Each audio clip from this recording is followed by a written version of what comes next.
Well, are you ready? I am ready. Past the fire, past the sounds. Moonshine through the clouds. Saddle up, 'cause there's no stopping me now.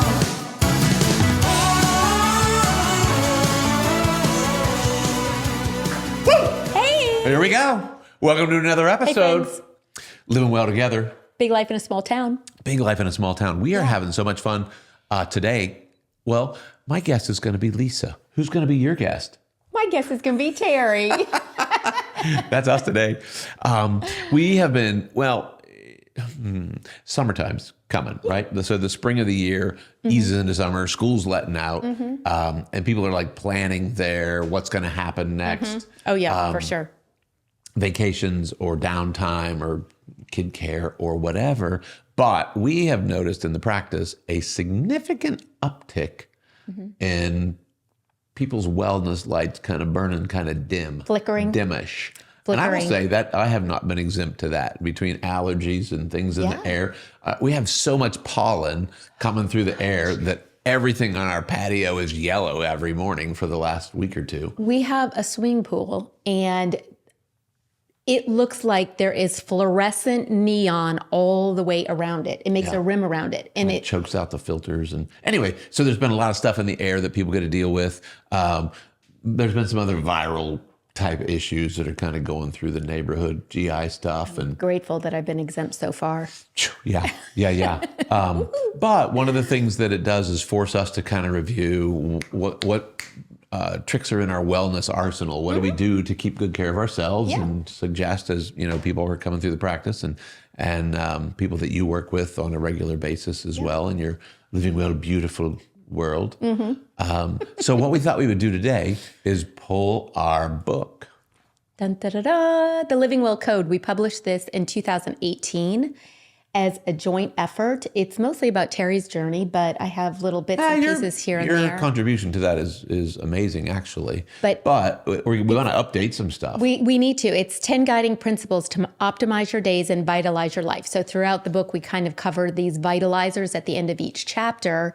But there's some statistics in here, even since 2018, that are vastly different. Yeah.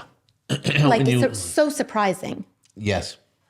Because you kind of threw it out there. Let's do a couple of chapters of the book for the podcast tonight. Right. And well, there's so 10 chapters, right? Right. And so if we do 2 now, we can really, each chapter could be 1 episode. Sure, but it just made me pick it up and look at some of the things and say, oh, we probably need to revisit some of this. Well, all the data was current in 2018. It's no longer current. Exactly. Like just covering that little bit. Do you want to cover those types of things right now? Yeah, let's look at some numbers. Well, I think anytime you're going to take a journey, you got to know where you're starting from. Absolutely. And then if you want to get to a different location, having a map can be super helpful. But part of the purpose of writing the book was to kind of clear up some myth and some misinformation. Like if you went to Barnes & Noble or a bookstore or Amazon and you just typed in books about health, there'd be a million. And there's literally a million. Yeah. Probably there's more. books, a lot of them have to do with diet Not and even nutrition. And there's exaggerating. always contradictory advice. High fat, low fat, no fat, some fat. This It's is okay. crazy. That's not okay. Coffee's better. Wine is okay. Everything's good. Nothing is good. So, it was kind of confusing for the consumer. it's a clown show for the consumer. Yeah. And when you looked How at do the you fit in? stats, well, give us the stats from when we wrote the book. So as of 2012, about half of all adults, that's 117 million people, had one or more chronic health concerns. Got it. 42, okay. And so now, present day 2024, Yes. it's 129 million people. 42% have 2 or more chronic health concerns, and 12% have at least 5. Chronic health concerns are going to be one of 4 or 5 things, right? So cancer, diabetes, cardiovascular disease, hypertension, and obesity. Those are kind of the ones they'll consider to be chronic health. Although, did you get the obesity stats from recent history? My gosh, yes. So the recent obesity stats, because this is something that's just near and dear to my heart right now, but obesity worldwide currently is 1 billion people, 1 billion humans. Overweight is 2.5 billion. Okay. Okay.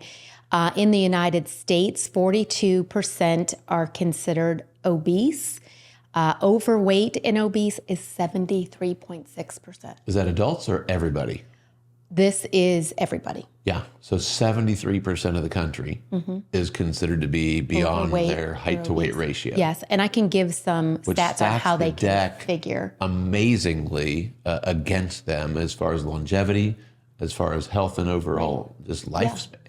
So, because what do you feel the influence on being overweight or obese has to do with some of these other chronic health concerns?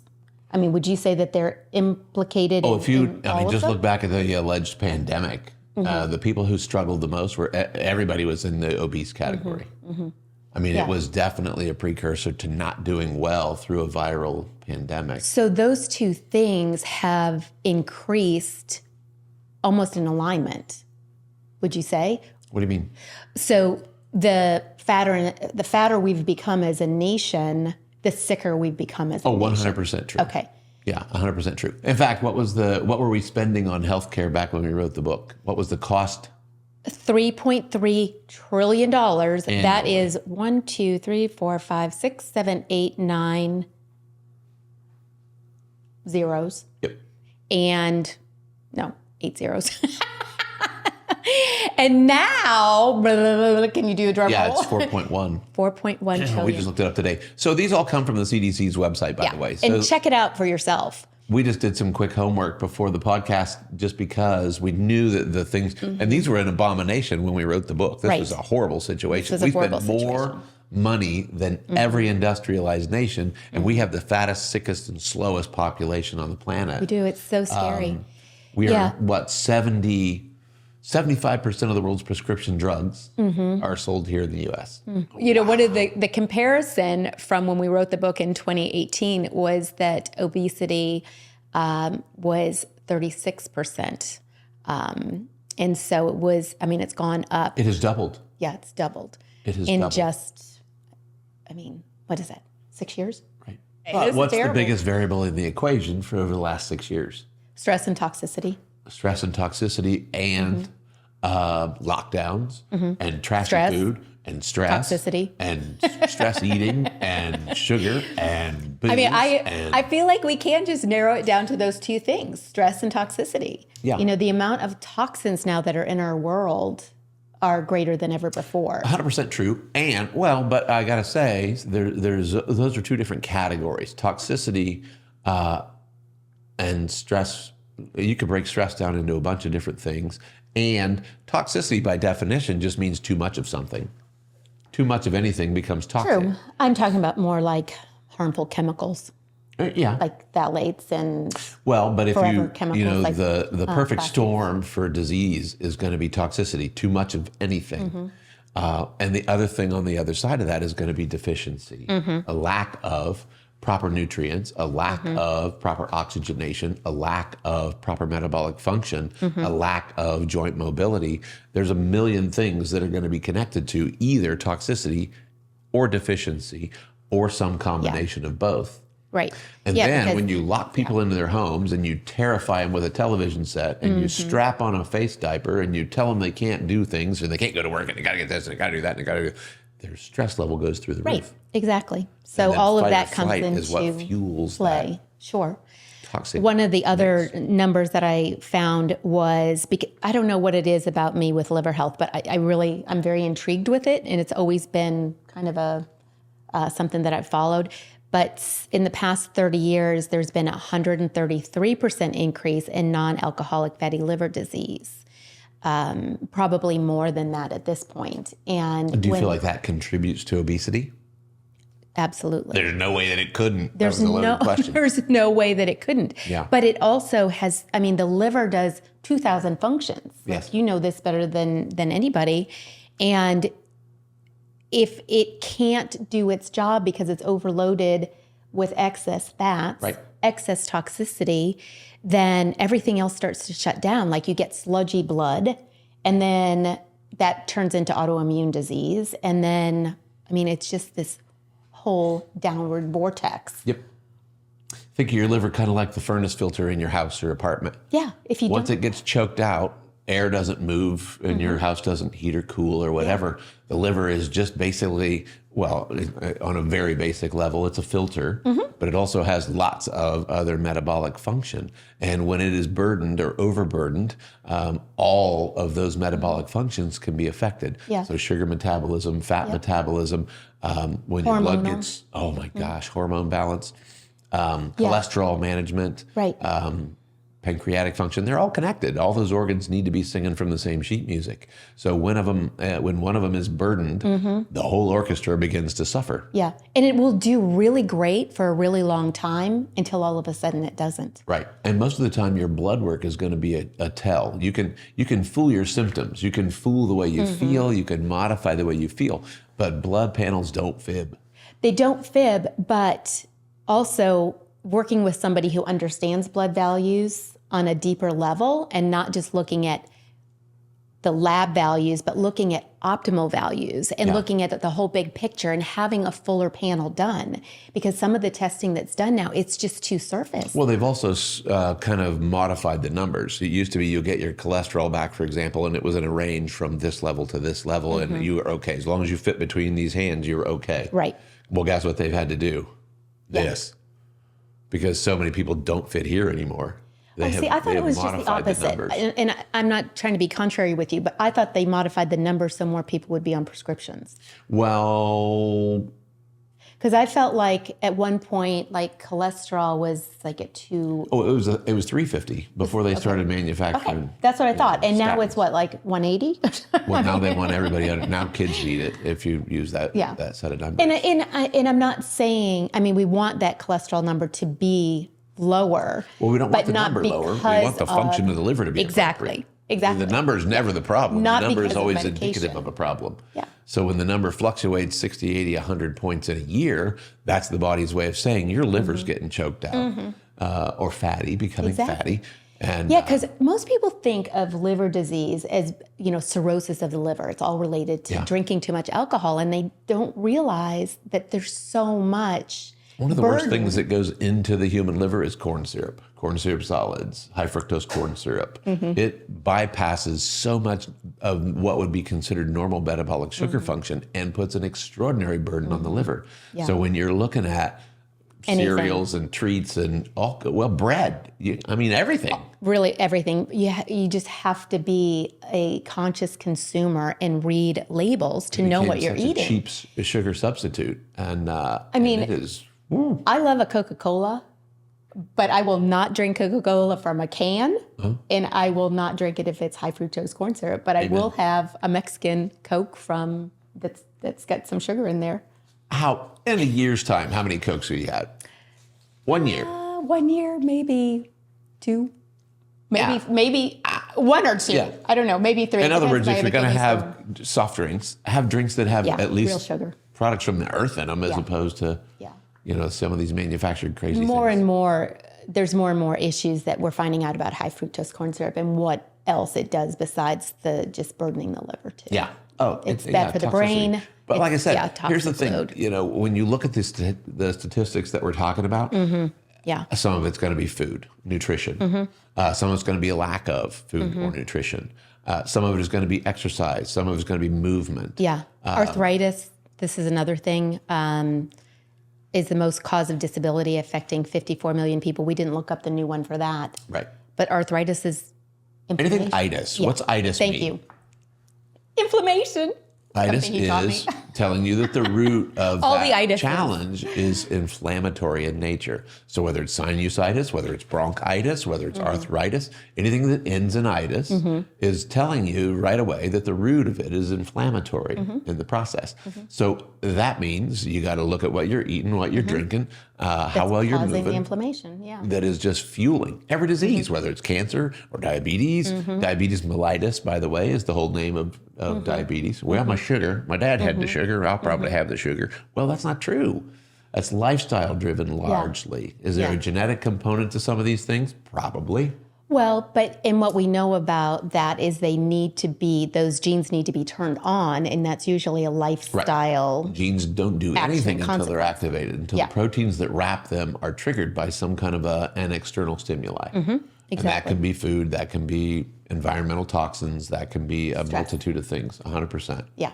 So when the stress level exceeds the adaptability level is when the ease is interrupted inside the system.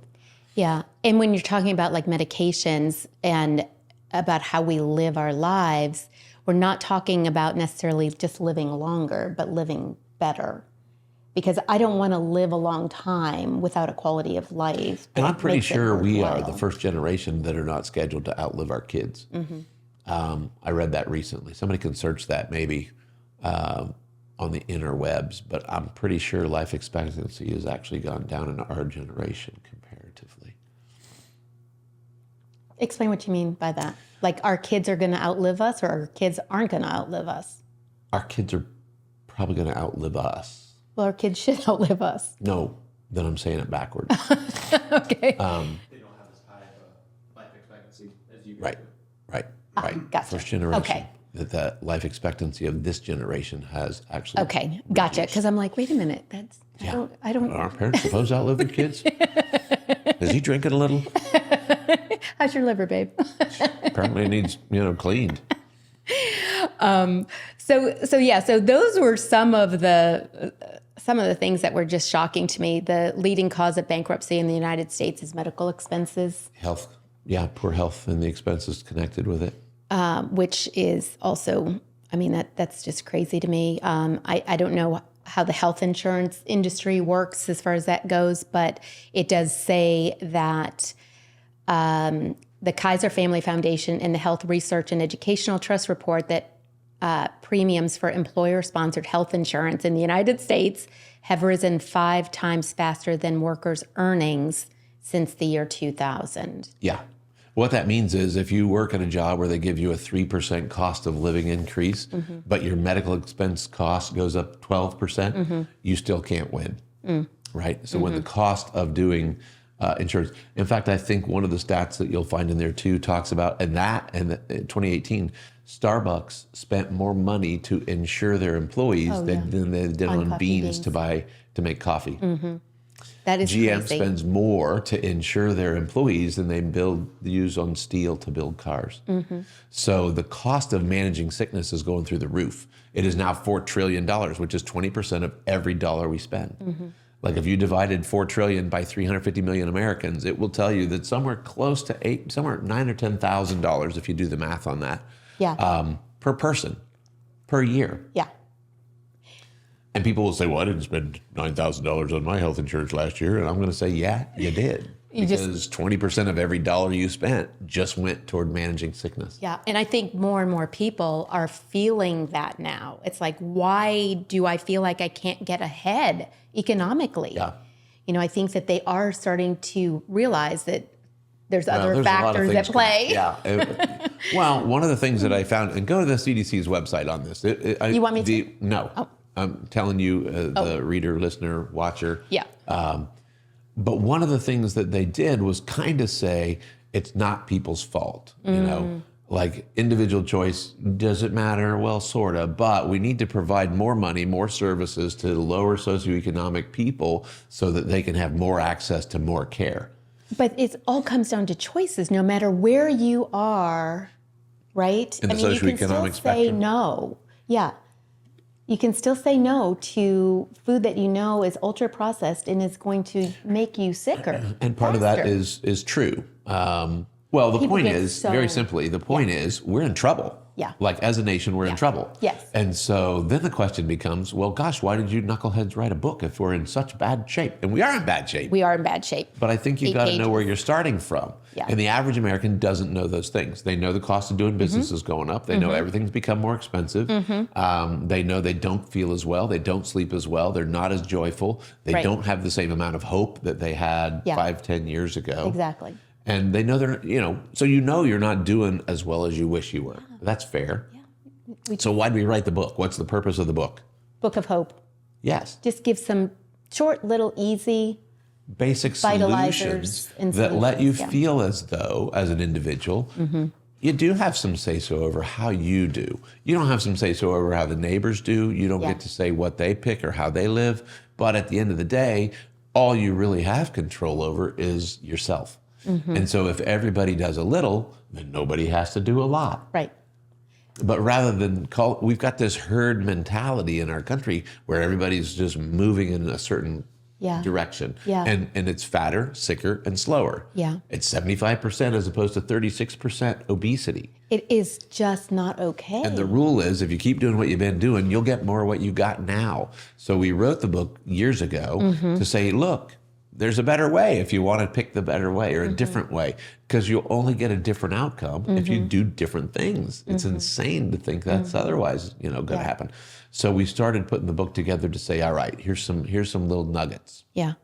Yeah. And focusing on holistic wellness, lifestyle solutions that we've found that work for us, but also not just for us personally. Yeah. Throughout the practice and in our friend we've been groups 35 years in clinical practice and Yeah. watching people's health change for the good when you introduce concepts and basic things people can understand. One of the things that people sweep under the rug is just the intelligence in the body that they're living in. Right. Like it can tell the difference between good chicken and bad chicken. If you eat a piece of bad chicken, what's going to happen? You're going to be It's coming out. Yeah. It's not going to stay. one way or the other. It's and it not can tell gonna the stay. difference. Good chicken Yeah. gets to stay and go through the process. But you know what's interesting is people get really concerned about if they do throw up or if they go through that situation. no fun. But it's no fun. But the body, it knows how bad This it would be can't if stay. it kept it in. It's toxic. Yeah. So what seems Alcohol's like a the terrible same thing. symptom. If you can drink a little alcohol, but if you drink too much alcohol, you're not going to last long. It's coming back, right? Oh, right, yeah. Well, plus you just act crazy or Well, don't sleep or But the cool thing is, and alcohol is a great example because if you stop drinking, you don't stay drunk. right. Exactly. The body will actually start restoring order in the court for you. If you quit eating bad food, the body will actually start restoring order in the court for you. Yeah. It'll take what was ill health and turn it into better health just by doing better things. Yeah. Yeah. And that's amazing because sometimes it's just about what we take out. And I've talked about this before, but it's sometimes more important what we take out than what we take. Like I'd rather people stop eating too much fat in their diet than worry about what supplement they should take. Or Like, which medication they or should what switch medication to. they should Nobody switch ever got sick because they were low on drugs. No, when it can be something as simple as just cutting back, reducing, or just taking out completely and have such a profound impact on your health. It's like, why not? Why not make Well, that there's choice? a lot of reasons why not. If it was know, easy, it's- everybody would be doing it. it's If it was true. easy, the stats wouldn't be going the way they're going. Yeah. And part of that is just about the information. Part of that is Right. about making some different choices based on some better information. Yeah. But until we start acknowledging the intelligence and the wisdom in the carcass that we're managing, And the uniqueness in which we're created, because one size doesn't fit all. nope. For Some any people can of these breathe pollen. things. Some people Yeah. can't. Some people can eat strawberries. Some people can't. Some Yeah. people can do, Yeah. burgers and fries. Some people can't. Right. Exactly. And that's why there's no one size fits all. So when they say to you, everybody needs this shot, everybody needs this shot. Well, guess what? Not everybody's the same. Yeah. And so to expect you to respond the same way to the same thing when you're not the same person Yeah. is lunacy. yeah. Just Yeah. absolute lunacy. Yeah. No, it's true, but not even about that. Anything like Yeah. a keto diet, that's going to be good for some people, and some people it's going to be Grapefruit horrible diet. for. Atkins diet. All of them. Whatever. You There's just a- have, you know. But so for people to surround themselves with people that can help to guide them based on blood work or other testing, like heart sound recorder, which Haley had done, and you guys have a wonderful. The SEMG is such a great tool for assessing. Signals from the brain through postural tone muscles are measurable. Yeah. If the signal has static in it, the body has static in it. Yeah. Super simple. Spinal Static injury is bad. can interfere with signals to and from the brain. When the bones shift out of their normal position, it changes the signal from the brain to the body. It might change the signal from your brain to your guts. It might be your brain to your heart. It might be brain to muscle. But when you see postural distortion, you know that person is dealing with some neurological distortion that is changing their body chemistry. By definition, it can only change it and not favorably, right? So too much stomach acid, the first thing I want to know is what's my brain telling my stomach? Not enough stomach acid, I want want to know what's my brain telling my stomach, Right. or my heart, or my pancreas, or my liver, because they're all under the guidance and direction of the same brain. That's the intelligent portion of the program. Right. The body you're living in is built to heal itself. It's built to regulate itself. The nerve system makes all of that happen. And so anything that interferes with that's why they don't let people drink and drive. It changes the brain. It changes the relay. So some of our vitalizers for, common sense will get you pretty far in the game. It's true. So one of them is be aware of the information around you, stay aware of the latest health news, and always seek its source. Yeah. I think with so many influencers and so much social media noise, it is really hard to find truth. Social media can be very toxic. So, Pollution. talks about toxic. Yeah. It is overburdened. And so going to the source, going to PubMed and going to the do they call them white pages or white papers, and getting even those that. research. I gotta say, there's, Good, better, best. That's going to be better than listening to influencers one tell of you the how things to we've live your learned life. in the last 5 years is that scientists are just like politicians. They can be purchased. Right. But it's better than listening to somebody's say-so about something in And particular. it's also, I would just say get more than one source. Yeah. And then a little common sense. You got to wag some common sense into this equation. Yeah. Yeah. If it just doesn't resonate with you, I think it's really important for people to be aware of how you feel personally about something, because your spirit knows what's good for you and right for you. What if you got static in your spirit? What if your spirit's toxic? Clear the spirit. Well, we have a system for that. It's called the body code. Right. But I mean, who could rob a bank if their spirit was clear? You know what I mean? So at the end of the day, the spiritual component of a person is no different than the others. There is room for error and toxicity. Yeah. And so, prayerfulness and Yes. clearing it and body code. And Yeah. But really, I mean, when it comes, I do feel like people know innately, okay. because it's part That's of their probably true. I'll give birthright you that. that you will know if something is good or bad for you. I really do think that. Okay. If you were really listening honestly I to can what tell. your body's saying. I know that you believe that. I do.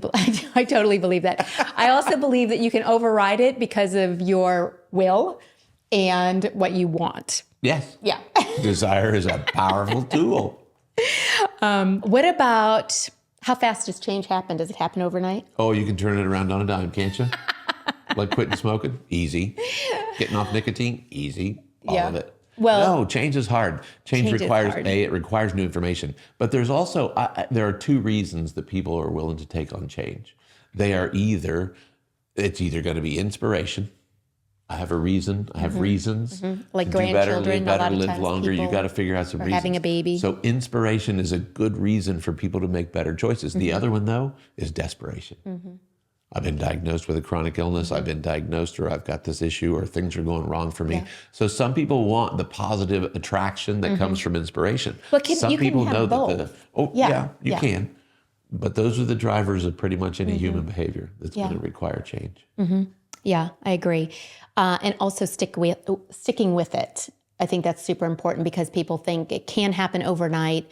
I And took these supplements for a whole week and they didn't seem to help. right, exactly. Like for most people, I went to the level gym 6 times and I still feel flabby. the level of ill health is going to require months of months of change. So when I would work with clients, my rule of thumb was, depending on how long you've dealt with a certain issue. So if you've dealt with it for a year, then you can count on a month to stay the course, follow the protocol. That's a fair rate of return. And then, so if it's 5 years that you've been dealing with it, then it's 5 months. And if it's longer than that, it's going to be a longer duration. And I think corrective spinal care, you can use that same equation. If you've been dealing with a spinal issue that it was an injury that's 20 years old, it's not going to turn around. You can change the symptoms for people, but from a corrective care standpoint, months of care. Just like braces on your teeth, nobody wears braces for a week. Right. And frankly, the braces thing is not all that comfortable from what I'm told. So the corrective process is not always about comfort. It is about correction. And that's a different conversation. And it's not just for aesthetics, but it's actually for breathing and for metabolizing food and all of that type of thing too. No doubt. But yeah, you got to make sure the nerve system's happy. You got to have a place for that body to be you got to give it every advantage you can give it if you want it to turn around and do a better job. Yeah. Yeah. Inspired action, right? Let's see. How about, you covered the recognize the intelligence in your design on a daily basis, didn't you? Yeah. Okay. And good health is your divine birthright. Yep, you got that too. Well, Assume that it's achievable for to you. be clear, the body's not meant to feel good all the time. It's meant to heal good. It's Okay. not meant to feel good. Yeah. Like throwing up the bad chicken, not feeling good. Right. Tummy virus, not feeling good. Fever, not feeling good. It's not meant to feel good, but it is meant to heal and restore and recover well.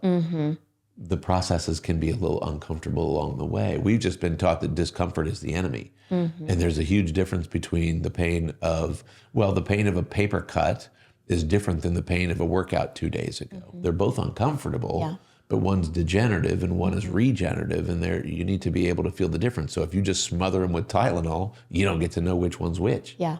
You need to be able to feel what your body's telling you and listen to what it's telling you if you want it to behave accordingly. Yeah. It will tell you what to change if you will listen. If you just smother it, if you keep eating a little purple pill and choking down chili dogs like what's his name on TV, Yeah. well, don't expect that to go very well. Yeah. Yeah. No, it's so true. And, if you turn on the TV, you think that it's all miracles. Yeah. Do yourself a favor, cut the cord off your television. Talk about, pretty good place to start. stress and toxicity right there, all in one box. Yep. So learning how to stay the course, to persevere, to get the health that you want. It doesn't, that's going to look different for every person, right? And you know what? Socially, from a social health standpoint, you may have to lose some friends about it. Or you may have to have a different crowd. Or the people who see you trying to change to the positive may not be on your team when you start making good changes. And you may need a new team or some new friends that surround and support you in a way that is beneficial, as opposed to your old friends who are like, keep doing what you've been doing, guys. But also being open to new information too, like keeping an open heart and mind. Yeah. Because somebody in passing might say something that also is foreign to you, but might be just exactly what serendipitously God wanted you to hear to make a change. New for the ears. better. You'll have new ears when you make new choices. You'll hear things differently. You'll see things differently. Because you're doing, and from a spiritual standpoint, that becomes more of a stewardship issue than anything else. Yeah. Like if you still think it's your body, okay, you can probably do what you wanted. But if you know that it's on loan to you right now and that it belongs to a creator that just kind of sent you down to use it for a minute, that might change the way you take care of it as well. I don't know. Yeah, one of the ways that I have found to help reduce stress in my life. Well, what are some of the ways that you reduce stress in your life? Oh, we've talked about this a couple of times. Just one. I have just found one or two. journaling to be super helpful. Yeah. The writing that we do in the morning, I think, has been a good cleanser for me. But I don't do well when I don't exercise regularly. Yeah. I took a couple of weeks off. We traveled, and I missed a few workouts or missed. Some gym we time. had to go up and down that beach hill. That was a good workout. That was a good workout. Use your environment. But to not have a structured routine for a week or two for me is never beneficial. Yeah. I like staying consistent with that. How about you? Stress-wise? Stress-wise, one of the things that I take on are the shoulds, oughts, and have-tos. So kind of releasing myself from the hold that has over me and just following a clearer plan for my day. Right. Speaking to myself the way I speak to others, which is typically, I really love other human beings, and I'm going to be their cheerleader and the positive You don't say influence. bad things about anybody. But we need to also speak to ourselves the same way. Right. And give ourselves Self-talk is a big grace. deal. And not just others. The golf course is a great place to hear people self-talk. Like when you do something really good, most people don't champion themselves. Like when you smash a shot and you feel good, or you put one close to the pin, not a lot of people are like, hey, look at me. But when you do something wrong, if you hit a bad shot, everybody is like, oh, that was so stupid. Why am I so, that was horrible. Clubs get thrown. Yeah. Well, But the golf course is a good place to see how people behave and how they their think of- self-talk. Yeah. Okay. The other thing is the reminder of affirming my place in the kingdom by repetitively thinking about the fact that I was made and created by the God of the Bible. I'm fully equipped by him and for him. I am loved and beloved, and I am saved by the blood of Jesus Christ. And so it's kind of like putting on the armor of God for me, which helps me to get through the day, and also just minding my mind. That's how you deflect the arrows of the enemy or the arrows of culture. Yeah. Yeah. Because it's easy to get trapped in what's going on in our world today, and there's so much negativity, and it's hard to find your way out of that. I mean, I really do feel like it's a struggle. I feel like it's a struggle for me many days. I feel like a lot of people wish they could just stay in bed and not go to work. They hate their job. They hate their situation. They don't know why they don't feel the way they wish they felt, but they don't. And so at the end of the day, it really is important to open your mind and your heart to some new information because it's essential to your overall health and well-being that you make choices that are different maybe than the ones you're currently making. And for those around you, too. I mean, it's our whole And I think culture moms, change. you guys are the worst. I mean, you're really good at taking care of worst everybody but but the yourselves. Right. Yeah, you take care of the house, you take care of the spouse, you take care of the kids, you do all the things, you get them to soccer, you run them to karate, you do whatever. And if there's any energy left over at the end of the day, you might take a bubble bath for yourself or something. Yeah, that's true. Really, we see a lot of mom stress. And so keeping good care of yourselves. And I always think of that like the airplane when they're doing the safety check in the airplane, the safety briefing. And they talk about putting on your mask before you put on your child's because you are no good to that child if you don't make it. So you got to keep good care of you first. So when it comes to determining where you are as far as overweight and obese, one of the easiest ways to determine that if you're at metabolic or risk of metabolic disease is if the waist circumference is greater than 40 inches in men and greater than 35 inches in women. Okay. The waist to hip ratio, for men, it should be 0.90 in men and 0.85 in women. And that is going to indicate the increased risk of cardiovascular disease. And then you don't need to worry about the body fat percentage, but taking your weight times your height to determine the body mass index is important too. And then knowing where you fall in that range, and we can put that in the description notes. Okay. As well. Yeah. And men are built differently. Totally. Right? Yeah. So guys are going to be a little bigger at the shoulder and smaller and that's at the why hip. these are, That's why the ratios are different. And right. girls are going to be a little smaller at the shoulders, a little bigger at the hip. And so, just knowing the ratios is really super important. But you can tell by how your clothes fit and feel. If you've had to go buy bigger clothes for the last several years, it's a good time to change that trend. Yeah. It's just a good time. There's no reason to not make better choices. Yeah. So true. Yeah. And we're here to help you. I mean, if you found this helpful, what should people do? Subscribe, follow, like. Yeah. Yeah. Follow a buddy, bring a friend.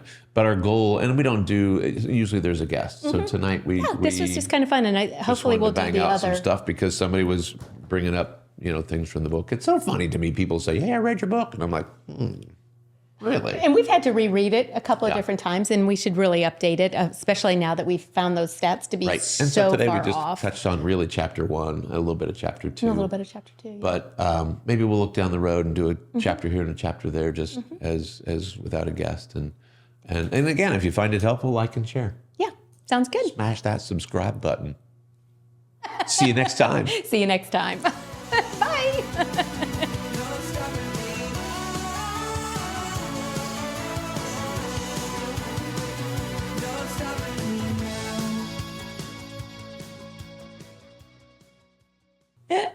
Oh, well. Just cut out as many of those as you need to, Graham. Oh, that was that'll be a hack job. You'll earn your wage for this one.